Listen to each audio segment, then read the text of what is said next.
Oh yeah, there, yeah, that's fine, yeah, did see you. And I sort of, I told her that sometimes you can do this special chant. It's the Angulimala Parita chant. And they asked, can I do this chant for them? I said no, because sometimes if we do that chant, sometimes it's so powerful, the baby comes out straight away. And I've never had a baby being born during a talk. And also you were saying that that'd be terrible because, oh, it's working now again, so I can't finish the story. Yes, I will finish the story. So she said, well, if it comes out, sometimes if it came out here, it may be pointing its feet at the Buddha, and that's supposed to be bad karma. Hopefully you were joking there, because it's only bad karma if you're intentionally supposed to be, doing some way of insulting somebody or something or some culture. But here in this Buddhism, yeah, we do have rituals, we do have cultural stuff, but I don't know if you've ever been in some of these temples in Asia. There's Buddhas all over the place. You can't point your feet anywhere without pointing it at a Buddha. They're all around you. So a lot of time it's not just the actions, but it's just where it's coming from. So that's one of the reasons why we don't have so many rites and rituals in Buddhism. And if there is any rituals, we try and explain them what they are. So is Buddhism really a religion? And the answer is yes, for tax purposes.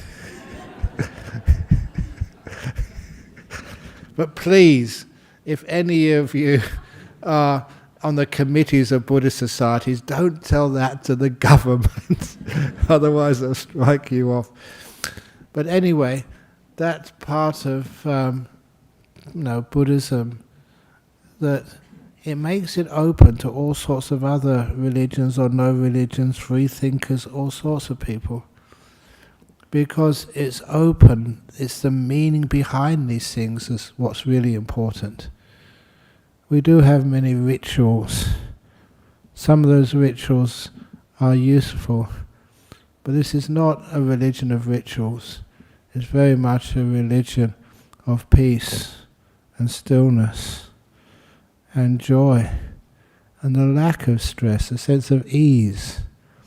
Imagine if you came in here and there were so many rules of what you can wear, what you can't wear, how you should sit, what you should do. Sometimes that would make you feel like someone's always watching you and trying to find fault with you. Whenever I'm sitting here, I'm just very happy that you're here and you're getting something from this. That is something which is being taught, which is easing some of the stress of life. There's already too much stress on you. Isn't it wonderful you can come to a place, you can sit comfortably. Again, next to the walls are the best place to sit. They always go first of all. First of all, you've been here many times, you know where the best place is. Sitting against the wall there. Maybe we should get some upholstery on the wall. Some padding there for you as well. Because this is actually where we learn how to be kind to our body. Now that's religion to me. How to be kind to your mind. How to be kind to your past. Are all of you saints? Have you never done anything wrong in your past? Have you never done anything which is shameful? I was telling this story to the monks earlier. I told this years ago, here in this hall, at a time when there were some monks in Thailand, but in other countries as well. And these monks, were being found out to not be real monks. They had mistresses. And so, I'm an honest monk. I've always been that way. And so I decided, on a Friday night, I put my head down to make my own confession. It's important to tell the truth, so people know. So I put my head down and I said that some years ago I spent some of the happiest moments of my life, honestly, in the loving arms of another man's wife. We kissed, we hugged, we loved each other. And she was another man's wife. Great, you don't remember this. And I said, that before people actually walked outside the door, I said that woman was my mother. It was my father's wife. I was being honest. In the loving arms of another man's wife. That's true, isn't it? But I said it that way because I wanted people to know how you can add 2 and 2 together and make 5. That was actually an accurate statement. And I said that purposely to show that how often it is the case. We make a judgment and it sounds reasonable, but then it's not. There's another solution to it. And that's an important part of what we do here. How many times you've got a partner in life, committed to each other, and you split up? Why? Did you really understand the full story of what's going on? When I first said that years ago, there's a few people actually got up from their chairs and they were about to go through the door before I gave the answer. I did nothing wrong. I was a layperson at the time as well. That was my father's wife. Loving arms in the loving arms of another man's wife. My mother. My father's wife. So what we're actually saying there is just be very careful how you make conclusions, because sometimes that can wreck a marriage. I always say that give other people the benefit of the doubt. Don't judge them harshly.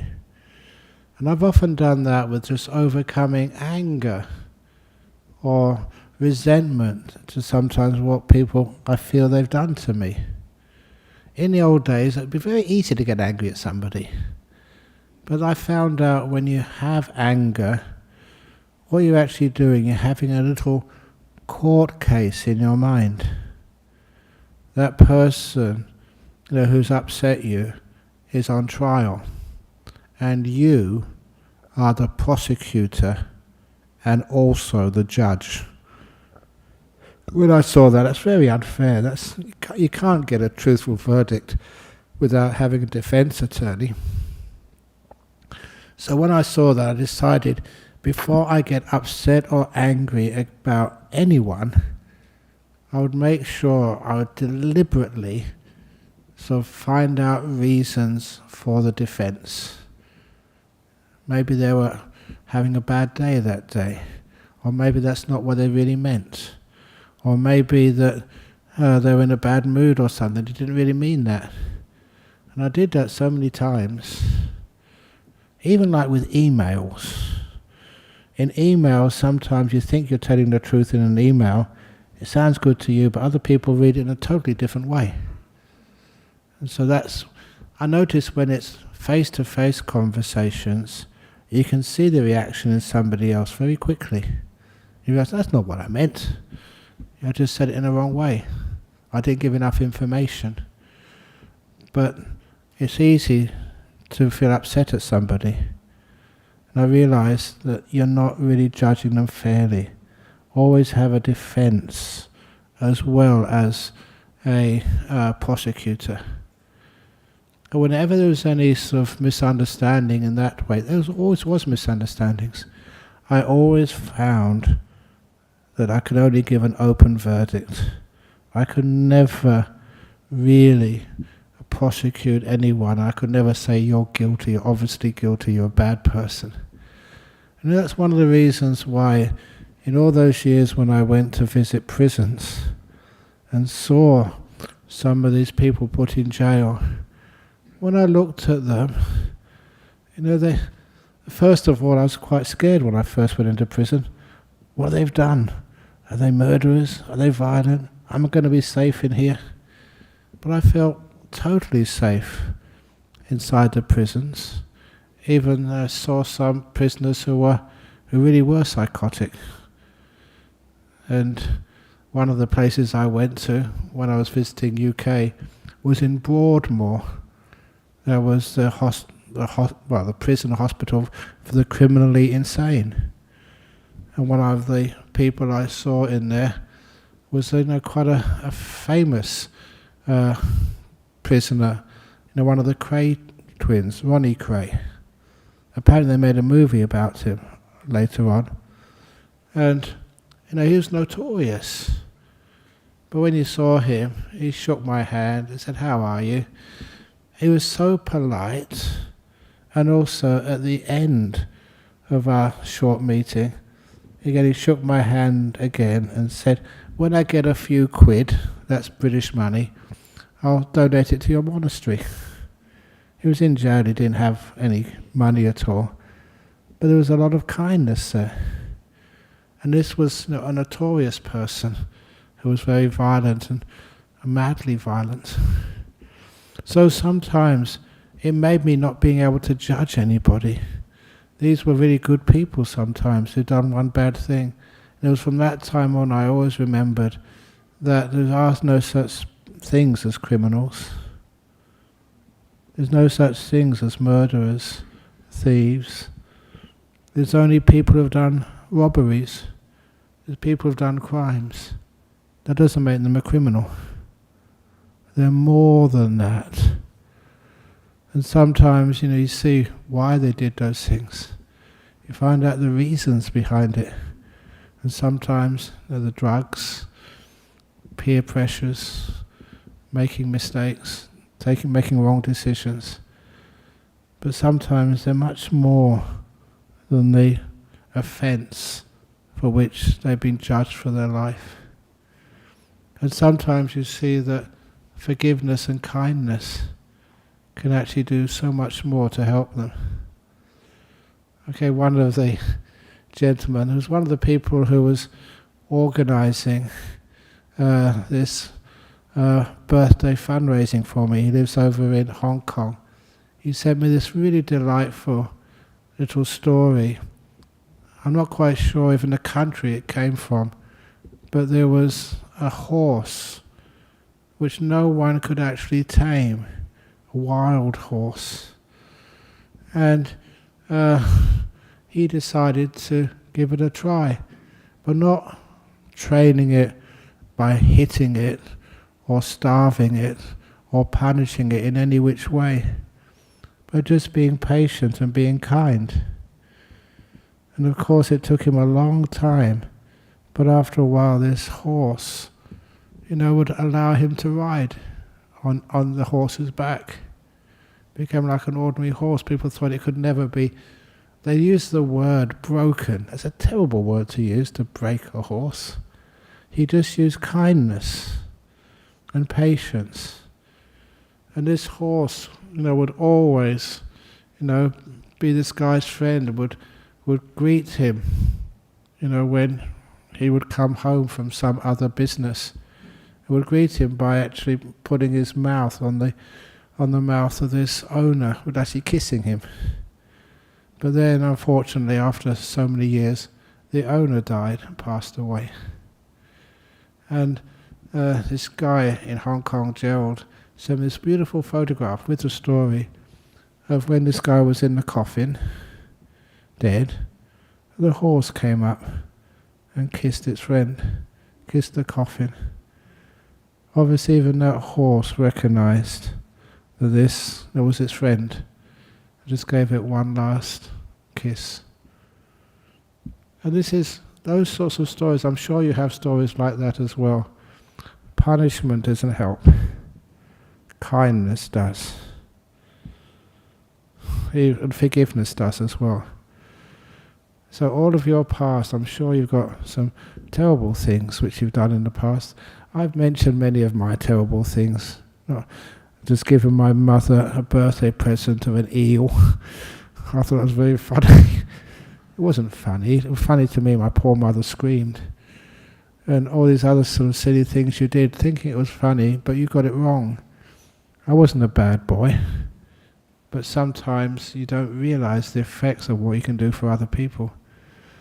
But one of the things I did notice, my family were always very forgiving, and so was my teacher Ajahn Chah, always very kind. And even I remember that one of these monks, who was one of the strictest monks in the whole of Thailand, that was this monk called Ajahn Brahm. He was really strict. And he had this rule in the monastery that only have one meal a day. And you couldn't start eating before he started eating. And when he finished, everybody else had to finish. That's why all those monks, only one meal a day, they always ate very fast. Because sometimes when Ajahn Brahm stopped eating, then everybody had to. And I remember on this occasion, I'd just gone there for the first time, and I was at the end of the line there. I was eating my lunch. They told me to be fast, and when he finished, everyone had to finish, me too. And I put down my spoon, and he looked at me, and he said, "Carry on eating." Honestly, I was really thin in those days. No skin and bones, because the food which I had in Ajahn Chah's monastery was very, very lack of nutrition, very simple food. And so I was skin and bones. He saw that and he said, "Carry on eating." And that touched my heart. It wasn't I needed to eat more, it was just his kindness. So I carried on eating. And that was the sort of thing which, how you don't break a monk, you're kind to them. And that is just how they grow and develop. The same to each one of you. I wish I could know you better and just be able to speak to you better, for more personal time, but there's too many of you, only one of me. Try to teach the monks to take those tasks on. But you all know that those of you who've spoken to me, if ever I've been critical of you, always kindness, that works. And that's something, that gentleness which is supposed to come out in the talks and also in the personal things which I can say to you. And it's not just to reassure you, it's to show you how to practice. When you look at your past, what have you done? Please be kind to that. Give yourself the benefit of the doubt. Don't be so self-critical. Because if you do, it means you tend to lose your confidence. When you lose your confidence, you can't do anything much in this world. You lose so many opportunities. One of those wonderful opportunities which you can have and you should take is the opportunity to say sorry. There are some people you live with them for such a long time. You've done things which could have hurt them. And one of the nice things to be able to do is to look at them and say, what I did, please forgive me. And you mean it. And that can be so powerful that if any of you see any of the ordination ceremonies which we do, and we've done quite a few down at Bodhinyana Monastery recently, just before the start of the Rains retreat. And during those ordination ceremonies, one of the parts which I always look forward to, honestly, is when the candidate, usually get their mothers and fathers along as well, they actually bow down to their mum and their dad, give them 3 bows. They've never done that when they were their children at home working.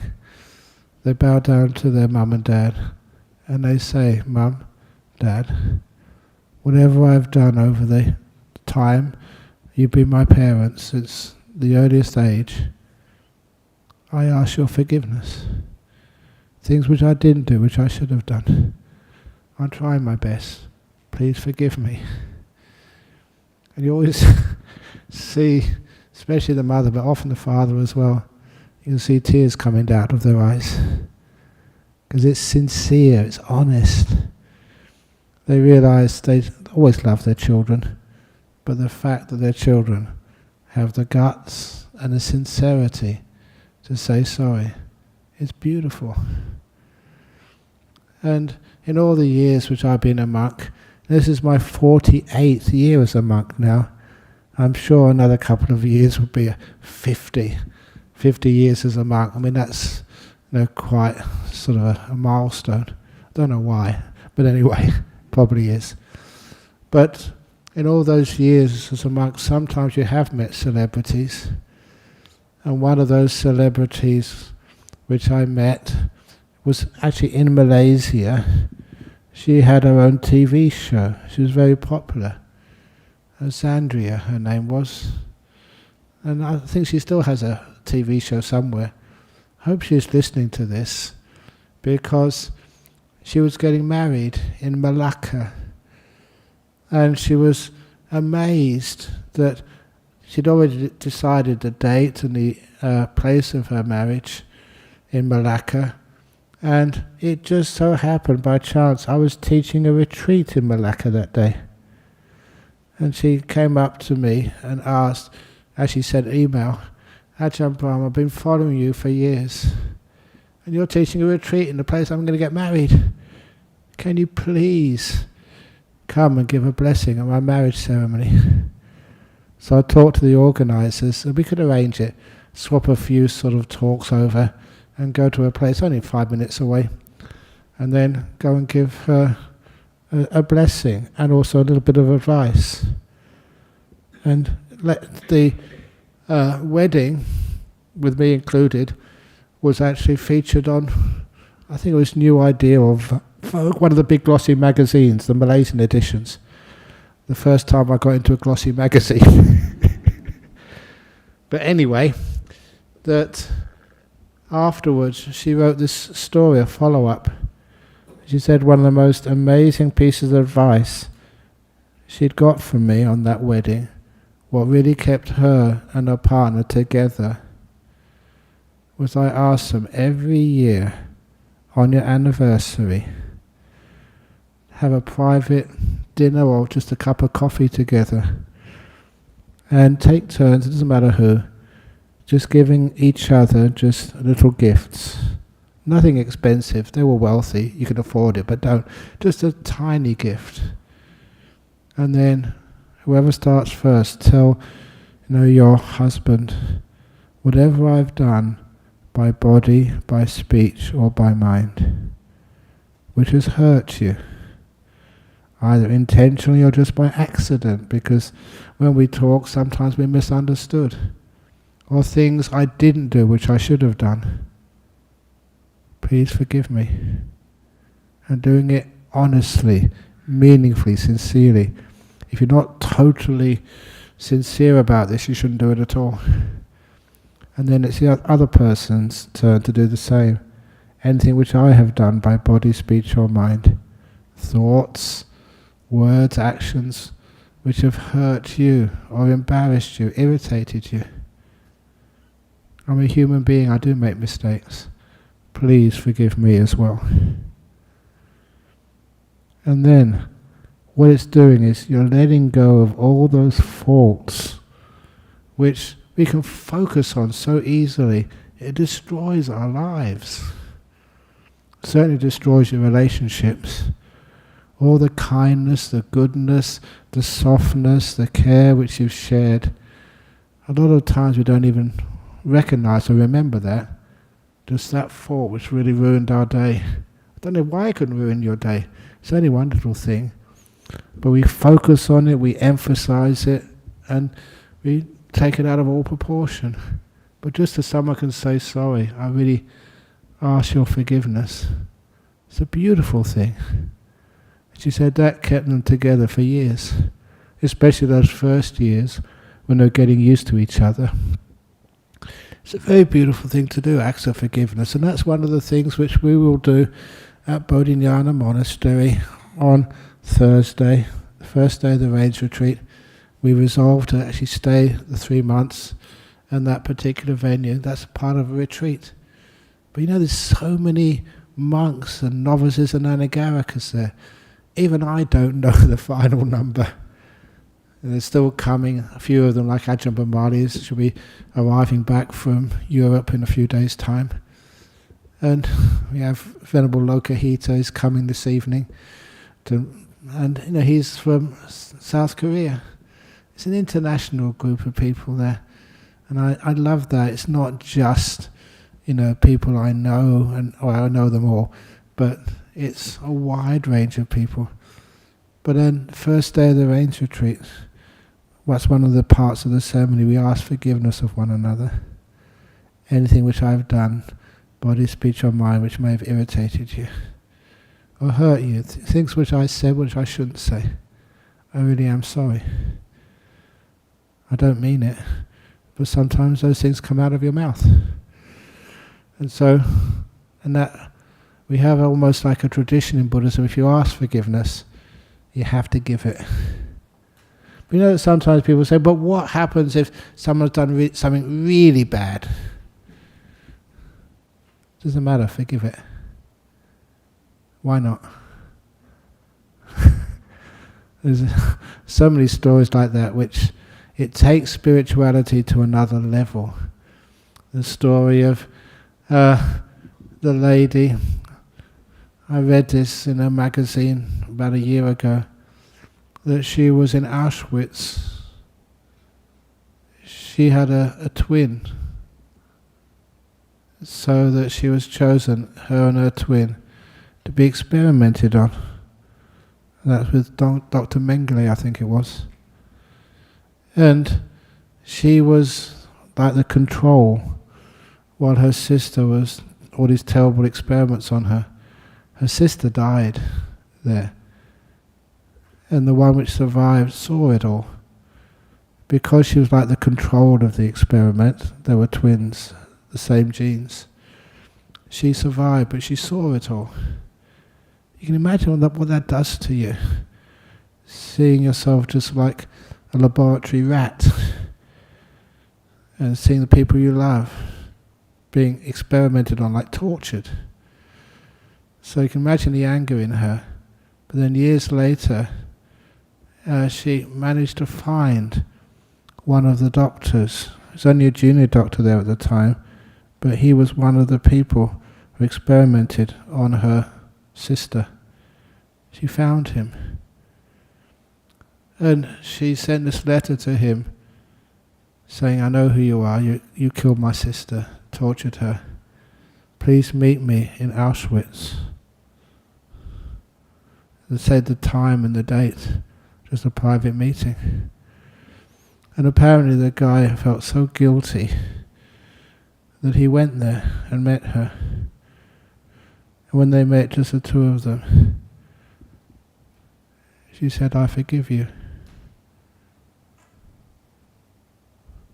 It was almost unforgivable acts. She said, no, I forgive you. You should never have done that. It hurt me, and my sister killed her. But I forgive you. When she wrote that story, she's passed away now, she wrote the story, she said that transformed her from being a victim to being a victor. She transcended, gone past, overcame just the hurt of the past.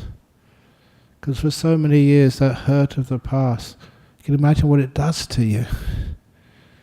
You can't have trust in other people. Trauma, PTSD, and also just no happiness. But that forgiveness of someone whom hardly anyone in this world will be able to forgive, freed her. He wasn't interviewed afterwards, I don't know what happened to him. But nevertheless, it's a beautiful thing to do, to give that forgiveness.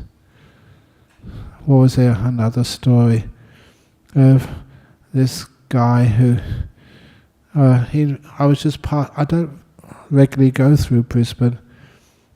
Australia's a big country, and there's many friends I have in Brisbane. I should go there more often if you had the time. But anyway, I was passing through there, and so somebody invited me for the dana. That's my lunch, just me. And I went to their house, and they were just talking before the meal was offered. And then he said, oh, how many children have you got? He said, I've got two two sons. One was there. So where's the other one? He says, oh, we haven't seen each other for the last 8 or 9 years. They were estranged. And I said, why? He said, well, we just don't get on. And the elder brother was there. So I asked the elder brother, do you know where your brother is? Yeah, he's in town. Do you know his telephone number? I says, yeah, of course I do. So please give him a call on your mobile phone. So the elder brother gave the younger brother a call on the phone. He said, give the phone to me. And I said, this is Ajahn Brahm here. This was I am quite well known. Some people say I'm famous. I don't know if that word is correct. But nevertheless, I do remember some time ago, the head of the Conservative Party here in West Australia, Mike Nahan, some years ago. He came, I think, was the head of multicultural affairs when the Tory government was in power here in Western Australia. And so he came along to one of these Buddhist events, and he went onto the microphone and he said, I just returned from Sri Lanka. And part of going to Sri Lanka, this was many years ago, was climbing up Adam's Peak, Suripada. And he said the guide there was talking to him and said, who are you? And he was a minister in the state government. What state government? West Australia. Oh, do you know Ajahn Brahm? He said, right now, what? And they realised I was quite well known over there. So, I do have a reputation there. But nevertheless, this was actually, where was I going with this, with the forgiveness? That's the trouble when I go into another story. I don't plan these talks, okay? They really are off the cuff. And that's an important part. I give so many talks, and sometimes you're very busy. Even Dhammaloka, he just asked me, he said, I don't know how you do this. And sometimes I don't. I just sit here, no plans at all, and start opening my mouth, and this is what comes out. Now, where was this coming from? It's gone on another sort of angle. Even when I do the guided meditation, the phone. Oh yeah, thank you. So, I said, this is Ajahn Brahm here. Ajahn Brahm. I was a famous monk. In this guy's idea, said, I'm in your father's house for a dana. Please come over now. And I hung up. He didn't have a chance to object. And he also realised, because I was a well-known monk, it's a bit dangerous, not to follow my orders. I don't have any power over him at all, but he thought that. So I made use of that situation. So he came over, and I got him to sit right next to his father. His father was looking this way, the son was looking the other way. They wouldn't even look at each other. But they were sitting there because I ordered them to. Then I asked the father, what happened? 8 years ago, why have you just lost contact with your son? For all these years. And his father answered, I can't remember. And so I asked the son, the estranged son, why haven't you seen your father? I can't remember either. That was weird. I don't know if that's always the case, but when you get upset at somebody, why? In that case, this was true. I'm being accurate. That they were estranged and neither could remember why. Even if you do remember, it's not a good reason. Never is. And so I said, okay, it's enough. So you look at each other. You got blood relations, father and son. Okay, and let's put an end to this now, which they did. It was very good for Bodhinyana Monastery. I know we had an executive meeting earlier about how to raise funds for Bodhinyana Monastery or city centre here. And so they gave us a big donation afterwards. Imagine that's your son, or that's your father. You haven't seen each other for years. And to get some monk come up and just solve the problem. That's a beautiful thing. Okay, I mean, you can win the lottery, but win your family back, that's something which is far more powerful. And they forgave each other. They didn't really understand what they were forgiving each other for. They forgot over all those years. Just, I don't go to my dad's house, I don't go to my son's house. And that was a beautiful thing to see. Not caring about the donation, but caring that, you could somehow or other, use, your authority, whatever that is, to actually bring people together, help people. All it takes is a tiny bit of forgiveness. It's not much. There's another case, good they're not here, but it was husband and his wife, and she was just cleaning his jacket at home. I looked inside the jacket pocket, and there was a receipt in there for one of the brothels in Perth. She called him out. He was actually visiting prostitutes. And she was so upset. Right, that's it. Divorce. But they were both Buddhists, so they came to the temple, Bodhinyana monastery. And they have to be sincere with me, so I talked with them. And I said, did you do that? He said, yes. I'm really sorry, I shouldn't have done. I made a mistake. And the interesting part was I asked him, do you still love your wife? He said, yes, I really do. Why do you do that? I don't know, but I still love her. And I asked her, what do you think? She said, I can't trust him anymore. It's all over. And when I looked at both of them, I actually trusted both of them. I said, will you ever do that again? He said, no, honest. He said that in front of me, in front of the big Buddha statue. Can you forgive him, give him another chance? He said, no, that was just too bad. If he does it once, he'll do it again. So we took the forgiveness to the next level. I said, this is something we do in Western countries. Can you grant him parole? What parole means is, you're not going to divorce him yet, but you give him this possibility of forgiveness, maybe 1 year on. But he has to make sure he gives you all the passwords to his mobile phones, computers, any sort of bank accounts he has, you can have a look at them, so you can find out that he's keeping his promise to be faithful to you. It took me such a long time to convince her to do that, but she did. And 1 year later, he kept a very clean slate. They have this wonderful relationship to each other. He realized how lucky he was that she could forgive him, but she had to have confidence he was worth forgiving and that he was trustworthy. So he had to open himself up completely, all his records, and answer her questions, with evidence if necessary, so we'd never do that again. And I'm very happy with that because they come to our monastery every week. I think it's out of gratitude. He kept their marriage together. And little things like that I did, and I just gave them the way to keep it together and how powerful forgiveness is. When you don't trust anybody, they usually, they live up to what you expect and they're naughty, they don't behave.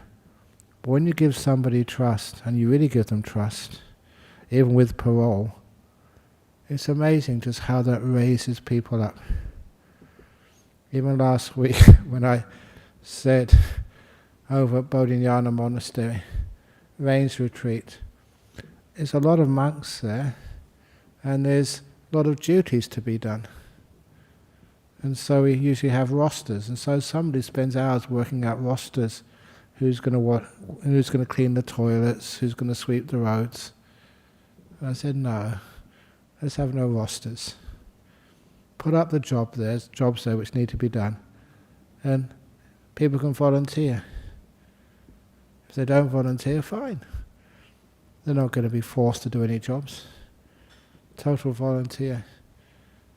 And I was just so pleased. All these years I've been teaching these monks, some young monks, some more mature monks, but the first time no rosters. And the list we put up of people who the jobs would need to be done, they all got volunteers the first day. They're all in there, just filling it all out. You trusted them. And they exceeded my trust only one day. So that's a very beautiful. When you have a monastery like that, I'm very happy to be there. You don't have to tell people what to do. They volunteer to do that. That kindness, that service, that wanting to help out, that type of attitude, that joy, shows me their meditation is getting really good. Because the meditation, you don't force meditation. I get sometimes people question me about this. You mean you just sit there and you just trust the mind? As a passenger, I said, yes. It's impossible. You have to do something. Make some sort of resolution. Decide to watch the breath or decide to do something else. Keep all those defilements away. No. I've done this demonstration so many times, but it fits in now. The water in this cup, how can I hold this still? Mindfulness doesn't work. It's still moving. Concentration. I'm really aware, I'm trying. It doesn't become still at all. How does this become perfectly still? You put it down. It's moving more now, but be patient. And if you're patient, you trust. I trust this water to become still, because that's the nature of gravity. When I look at that, that water is so still, I could never hold it that still. That's how meditation works. If you have to hold it still, you get tired. You can only do that for a time. If you put it down, let it go, it becomes still so easily, so beautifully. That's why the joy of meditation builds up. It's something which is really spiritual. Yes, you have to work, do your jobs, do your chores, but there comes a time when you just let go and you trust. And when you have that trust, life becomes so much easier. You're not afraid, you're not run by fear. Our world is often run by fear. Fear of losing your job, fear of getting COVID, fear of people not liking you, fear of people not enjoying your talk.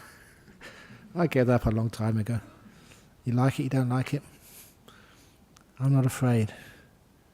Because of that, giving up fear, you can let go and things become peaceful. The talks become beautiful and helpful and inspiring. That's their nature when you get out of the way and let them happen. And honestly, I never give a talk. I really mean that. I don't give talks. I just get out of the way and let it happen. That's why you can give, it's not just a talk on a Friday night, so many talks a week. The last talk I gave was yesterday morning. I was a talk to the United States. Because, yesterday morning was actually Wednesday evening in US. A nice talk. The best part of that talk, I must admit, at the very end of the talk, the host sort of said, usually our organisation, you've helped us, that we give a donation. So all the donations collected today, we're going to give 60% to your organisation, the BSWA, and 40% for our organisation. I said, no, I don't agree with that split. I said 100% to your organisation, nothing to me. It's just a joy to give talks, not getting anything out of it. Please excuse me, BSWA representatives, you didn't make any money out of that. But you get so much joy out of it. And people say, yeah, that's dana. That's generosity. And it's wonderful that I can practice that generosity as well, as I've done to you tonight, and done to you for the last 9 months, giving talks on Friday nights. It's been my pleasure. Thank you for listening.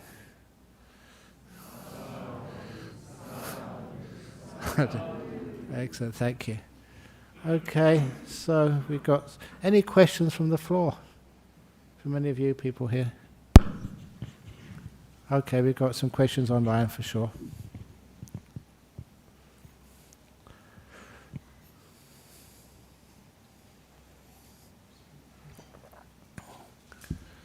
And if you do need a talk during the time when the monks and nuns don't come here, please remember there's hundreds of talks online.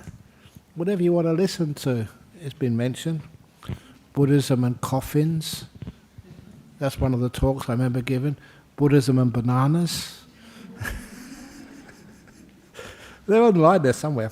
Anyway. From Melissa. Please can you speak about loneliness on the spiritual path? As I let go of attachments, I feel less in common with people who used to be my friends and causes I used to care about. A male in Australia. That loneliness, if you like yourself, if you're friends with yourself, if you enjoy your own company, you never ever feel lonely.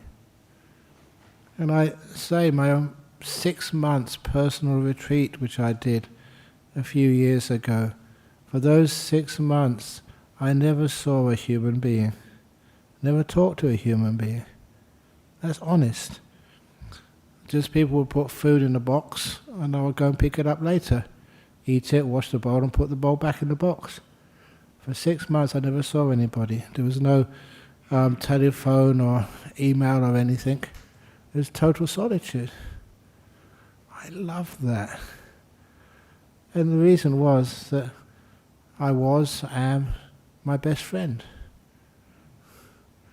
So when I'm with myself, I just sit down or rest if I need to rest, chant if I want to chant, read or whatever, and I'm kind to me. My body and I are so close. We're best friends. We're mates. I'm not afraid of me. I don't criticize me. And just the way that I was meditating with you. Feet, how are you? Knees, how are you doing? I'm kind to my body. So my body is kind to me. And my mind, I make mistakes or do silly things. But I forgive those. I laugh at them and I share them with you. It's a wonderful way of living. Not embarrassed. I know everyone makes mistakes. But I let you know them. We laugh together. And that means it makes me human, makes mistakes, but you forgive them. You're not afraid of yourself, which means you love yourself in a beautiful spiritual way. So you're at peace. So give me 3 months of solitude. Oh my goodness, I'd love that. Unfortunately, those 3 months of the Range Retreat, for 2.5 of those months I'll be teaching the other monks, but I still have 2 weeks. It was my holiday. Where would you like to go for the most perfect holiday in the world? For me, it's my cave. People bring me food, and I just have plenty to eat. You can stay in there as long as you want. Just meditating. And I don't decide to do something. Years ago, I remembered all I need to do is just go in there and relax to the max. And then the mind by itself goes into these beautiful states of mind. You have wonderful fun. I'm just looking forward to my retreat now. To Kiran. Dear Ajahn, should we help ourselves first, get enlightened, and then help others? Or should I take up the opportunity where I can help myself and others by being a meditation teacher? It's from India. Look, would you allow yourselves to be operated on by somebody who's not a doctor? Wouldn't it be better actually to become a doctor first before you do operations? Wouldn't it be better to become enlightened first, at least to be a stream winner, before you teach others? Who would you like to operate on you? If it was you and you had the opportunity, you'd get the best surgeon in Perth. If you can't get a good surgeon in Perth, you'd go overseas, and if you got the money, and get someone in even Bangkok or Singapore or something, do this therapeutic medical tourism. Because this is your body, you want the very best. So if you want a meditation teacher, who do you want to get? Someone who doesn't know how to meditate? Someone who doesn't really know what enlightenment is, what kindness is, what forgiveness is? What would you want? So you decide to please don't just become a meditation teacher when you don't know what you're really talking about. Really get in there and become qualified. Who can qualify you? Only you know whether you're at peace. You know what you're doing. You have to be honest. And then, when you're honest, then you find you can really help people. Oh, this is a nice name, Rainbow Zebra. Dear Ajahn, my mum says I don't like Buddhists because they think sick, suffering people have done something to deserve it in a past life. That is not true. How should I respond to that? No, sick or suffering people need some help. They need doctors, but not just doctors of the body, doctors of the mind as well. That's why where the mindfulness tradition started, John Kabat-Zinn realized so many people just are so anti some religions that, if you said this is Buddhist, many of the hospitals over in United States wouldn't even let them in. So by making it sound non-religious, just calling it mindfulness, and taking away the other part of Buddhism from it, then they could get actually much more traction in the hospitals. He did that, and that's made mindfulness so strong in our world. But it is basic Buddhist practice. But anyway, that's what Buddhists give to the world. They don't just, that's almost like an excuse, not a reason. They think sick, suffering people have done something to deserve it in a past life. We also think that happy people, healthy people who have a lot of success in their life, that you've done something to deserve that. But not just in past life, in this life. You've had a good attitude. You sacrificed a lot. Say even to be a doctor or to be a owner of a business or something. You worked hard. And if you've done really well by not exploiting other people, by being a kindly business, that's the very best. I still mention that some businesses are kindly. And one of these businesses I often quote, it's a long time ago now, but it was a company called Farrelly and Sons. And they had a business maintenance, or building maintenance company in the UK.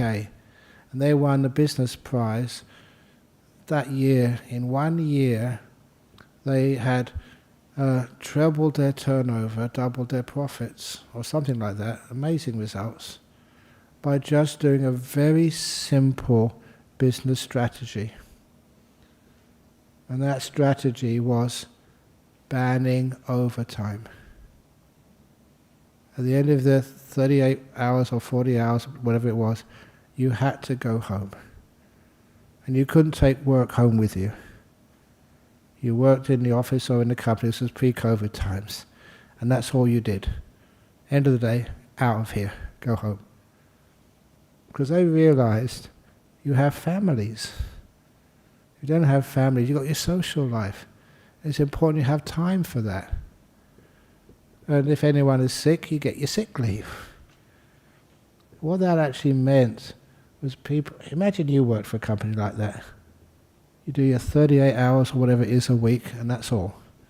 And you're banned from doing more than that. You'd love to work for a company like that. You'd love to be a committee member of a Buddhist society who enforces that.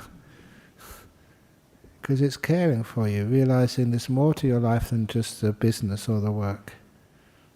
And what that meant, that the turnover of staff went to close to zero. Nobody wanted to get rid of their jobs and go and apply for another job. The job satisfaction was way up in the stratosphere. And also that people really wanted to make sure that company was successful. It was just a little attitude of caring for their staff. When everybody cared for one another,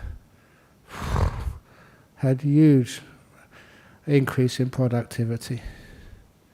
Everyone was healthier, happier, could spend time with their kids, could rest at night. I often mention this, one of the biggest reasons for depression, cancer, so many other illnesses, people don't get enough rest. Do you get enough rest? Put your hands up if you could always do with a bit more rest. I'll put my hand up as well. I'm taking the rest soon because it's a rage retreat. And that's what we do it for our health of body and mind. And when you're allowed to do that, imagine just your productivity. It's a much happier monastery when you let people trust them to go and take a rest. So anyway, that is actually how Buddhists behave, or they should behave. That's how I try and make sure we behave. Last question, or not quite, there's another question afterwards. My partner calls you the lovely monk who hasn't still learned to wear the robe properly. My question is, why don't the monks upgrade what you wear to something more comfortable? This is comfortable. That's why I wear it this way. If I straighten up the robe, it becomes uncomfortable. What is proper? Wearing a robe. This is proper enough for me. I am rebellious. I've always been rebellious, not doing things which other people do or say, to making sure you understand what is the purpose of the robe. This is something which we chant.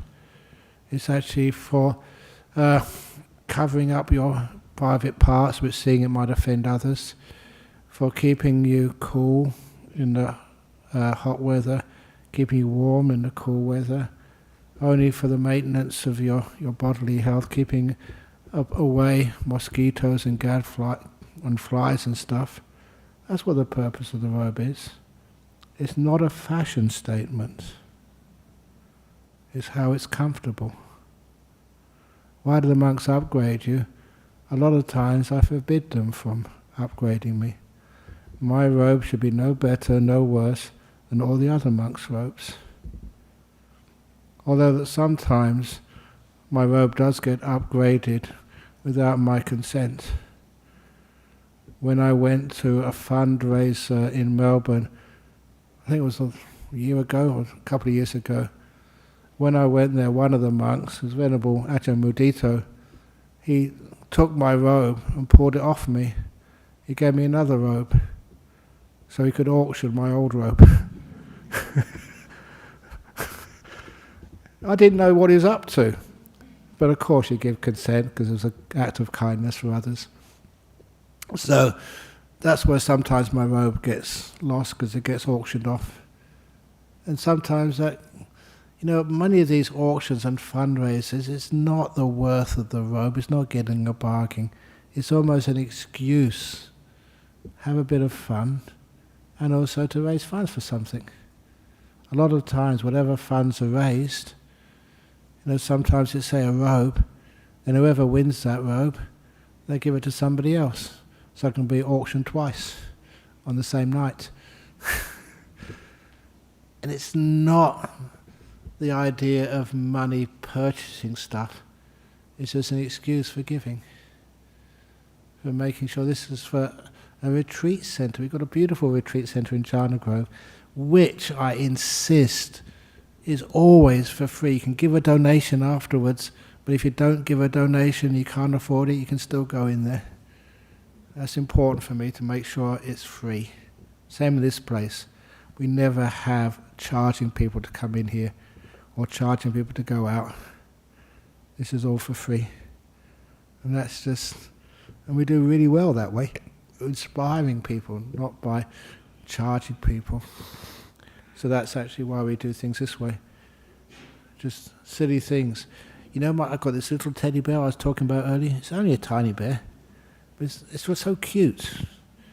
So you know what the reserve price for that little bear is? $1,000. And I'm sure that somebody will buy that and they'll give it back again, and they'll auction it twice or 3 times. Just an excuse for making a donation to a retreat centre later on. It's just excuses. Anyway, there's quite a few. Look, I'll just do one more.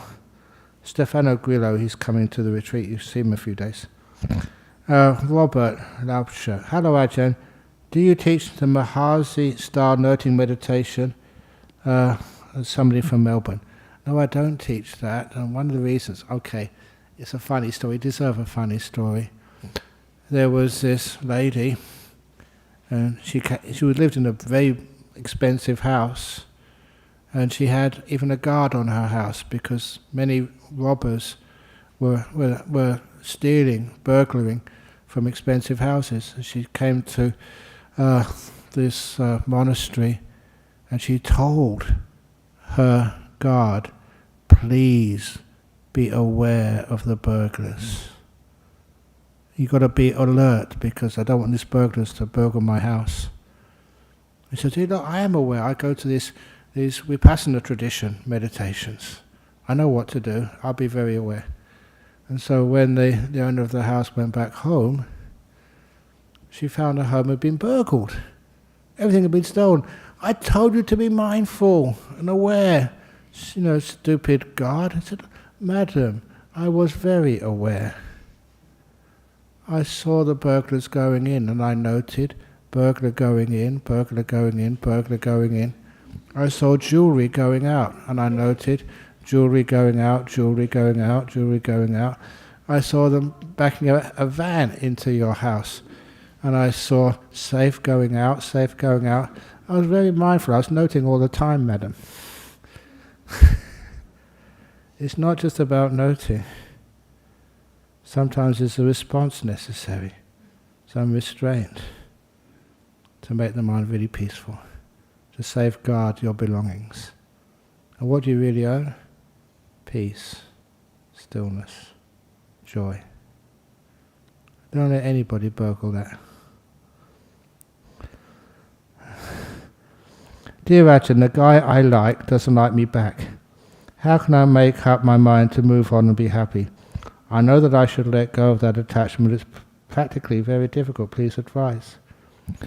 Look, there's no way in the world that anybody cannot like you. They sometimes don't like you. There's some parts of you which I'm sure are of them, of you, of everybody, which is really nice. It was very difficult for me sometimes to understand why some of those BASTRDS, which really ruined my life when I was young, why other people like them. How can you have, some of these people, other people like? Some of these politicians, I can't say who they are, but that some of them have done some really bad things, and how can other people like them? And that was really hard for me to understand. All of the people you may find really bad people you don't like at all, they have wives, husbands, parents, children, who really love them, see the nice side of them. Are they all bad, or have they got good qualities, which some people can see and you can't? And even, one of the persons which people say was the most evil person in the world, Adolf Hitler, would you agree on that? Have a look in the book, Opening the Door of Your Heart, and you'll see a poem written by Adolf Hitler. You read it first, and then see what the name is, the author, and his love for his mum. It's a beautiful poem. And I put that in that book simply because you can't believe that was written by the person who authorized the Auschwitz camps, who was responsible for killing so many people. but loved his mum to bits. That challenges our judgments of people. You don't support what he did over there, but certainly had this beautiful side of his love for his mother. If your mother asks and asks again and asks again, never respond with anger, always respond with love, because there will come a time when your mother will ask no more. She'll have passed away. That was one of the passages in his book. So basically, I've never seen a person in this world you can't forgive and see the lovely side of them for. And if somebody died, I always say this about Adolf Hitler, if I was, some God in heaven and I was deciding where people will get reborn, and this guy came up with a little moustache, and it was Adolf Hitler, and he said, where do I have to go? You're going to send me to hell, aren't you? I said, no, I can't send anyone to hell. Why would you actually punish anybody? It doesn't make sense to me. I said, listen, we're going to send you up to heaven as well, but I'm going to shave off that moustache, do a new hairstyle, and just make sure you can't lift up your hand too high. I'll give you another name.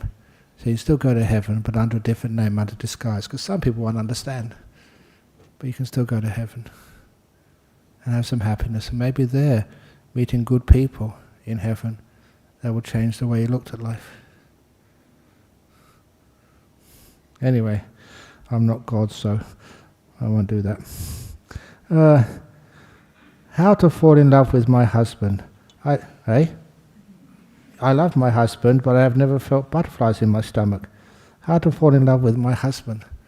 Is that what love means, eating butterflies? What you need to do is eat the larva from which the butterfly comes. What's that called? It's larva, isn't it? Eat the larva first. They have larva cake, don't they? Eat larva cake, and then the butterflies will come up later on. There's many forms of love. I said that's one of the books one of the talks which I gave, I think the 4 types of love. That was a very popular talk.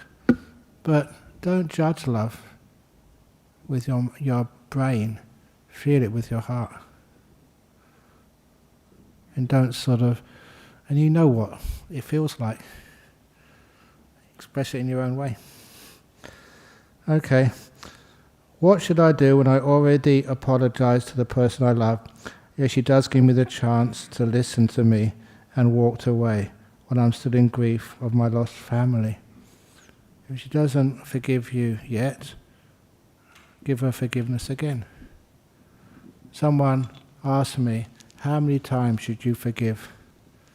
And the answer is always one more time. Which means there's no limit. Always one more time. After a while, the forgiveness wears you down. It has to be sincere. And there's no strings attached, not asking for anything back in return. Just forgive. Oh my goodness, it's still going. From Borneo. How do you get your body and mind sync, like when you feel physically not happy where you live? Your body is here, but thoughts are running around. How do we stop comparing as well? You're in Borneo. I've been to Borneo before. It's a beautiful country. So see the beautiful part of it. Don't just look at the old 2 bad bricks in the wall. Every country's got 2 bad bricks. If you look at those, you don't like to live there at all. Look at the beautiful part. And you see the beautiful part. If you left Borneo and you went somewhere else, then you'd miss Borneo. There used to be these, because I came from Thailand, used to be these Thai people who would come to Perth and then they get homesick for Thailand. So they go to Thailand and they say they came back here because they were homesick for Perth. They didn't know where they belonged. Wherever you are, that's good enough. Okay, last question. When I finished meditation, my legs felt so numb and I felt pain in my vertebral column. What to do when this happens? someone from Sri Lanka, when that happens, just make sure you check your posture next time. Sit on a chair. So no, I want to get enlightened. You can only get enlightened sitting full lotus on the ground. That's not true. Find a comfortable position for your body. So over here, it was just, I think last week, look at that chair over there. Isn't that a lovely chair to sit on? So instead of sitting over there, which is passé, you go and get the cushions on the chair or something. Look, I don't mind as long as it's necessary and you're comfortable. So this is from Sri Lanka, when you finish meditating and your legs feel so numb, it means you didn't look after your posture well enough when you started. So sit on a chair, get more cushions or something. Remember, the Buddha was always compassionate. So find that middle way. That was the first teaching the Buddha gave on Asalha Puja Day. That's the full moon on Wednesday. The first teaching he ever gave was, please avoid the extremes of having a posture where you create pain in your body. You never get peace or enlightenment or anything that way. Make sure your body's comfortable. That's why I don't mind, honestly. You can actually push your legs out and point it at me and the Buddha. Great, you have my full permission to do that if it's comfortable. And that's actually, the comfort is more important than the rules and regulations and traditions. The main tradition is the comfort. The comfort so your body can disappear totally. So you don't feel the body at all, just in the mind, blissing out, having a wonderful time. Again, your vertebral column. Make sure that you begin with, I stretch my back at the beginning, so it feels in a good position, and I never feel any pain in my back that way. There was one time, for those of you who've been around a long time, I think Dennis may remember this, ex-president a long time ago. I was busy just laying concrete for the wall at Bodhinyana Monastery. The concrete was going off really fast. I had to keep bending over to smooth out the concrete. And afterwards, I couldn't straighten my back. I really injured it. About 2 or 3 months, I was bent over like an old person, like an old farmer's. It took me a long time to heal that. But I healed it just, through the yoga position, the corpse. No, not corpse, the cobra. Yeah. And it was brilliant. And I could really feel my back and stretch it just the right amount. I never had any problem with my back ever since. So I know just how injuries are. And you look after, become mindful of your body, especially your back. You don't have any pain anymore there. So anyway, be kind to your body. Don't just think you get fully enlightened by enduring pain. Just pain makes you sick. Pain is the body's warning to you that you're not doing things properly. And for those of you who are traditional Buddhists, where did the Buddha sit meditation to become enlightened? In this beautiful, under this beautiful tree, a shady tree, not out in the sun, in a place where there wasn't many mosquitoes or flies. He got a cushion under his backside by getting some grass. He had this beautiful meal, which was actually cooked for a heavenly being.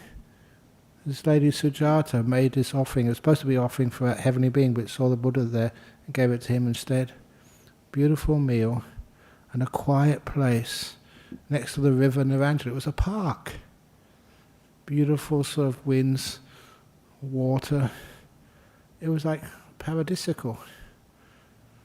That's one of the reasons why don't think you're going to make it to enlightenment by sitting on broken glass, enduring pain for hours, thinking that's going to make you enlightened. It's going to make you tough, but it's also going to make you frustrated when you find it doesn't work. Get your body comfortably enough so it can be alert without any pain. And then the mindfulness can go inside to your mind and get blissed out. Okay, thank you for those questions. We've gone on longer than usual, but it is the last time I'm going to be here for a while. So thank you all for staying. A lot of people here. It's amazing. So now we can pay respects to the Buddha, Dhamma and Sangha, and then any more questions you can come up here.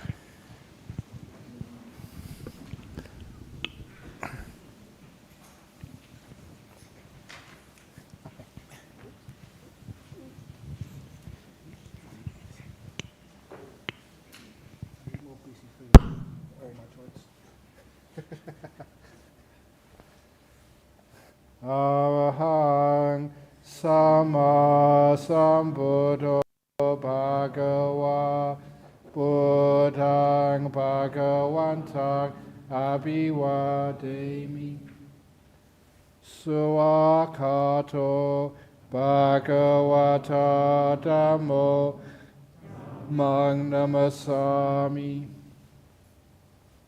Supatipano Bhagavato Sawaka Sangho Sanghang Namami.